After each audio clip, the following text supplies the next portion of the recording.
Hey guys, আসসালামু আলাইকুম। আপনারা সবাই কেমন আছেন? আরও একটু চলে আসলাম নতুন ভিডিও নিয়ে। আবার সেই চিরচেনা হরিপুর ব্রিজ।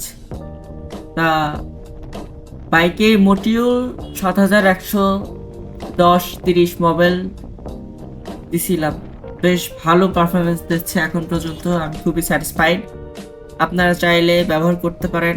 আমি আপনাদেরকে বলছিলাম আগের ভিডিওতে যে আমি রিভিউ দেব। আমার গাড়ি মোটামুটি 300+ চলছে মোবাইলের পারফরমেন্স খুবই ভালো, রেডি পিকআপও বেশ ইনক্রিজ হয়েছে। মোটামুটি সব দিক থেকে ভালো মনে হচ্ছে। টিভিএস এর যে আরেকটা মোবাইল আছে না 1030, ওইটার থেকে এটা ভালো আমার মতে। সবাই এটা ইউজ করতে পারেন। আর আপনাদের ইউজার পারফরমেন্স কেমন এটা অবশ্যই জানান। তাদের লাইক করবেন, ফলো করবেন, কমেন্ট করবেন। আর সম্পূর্ণ ভিডিওটি দেখার জন্য ধন্যবাদ।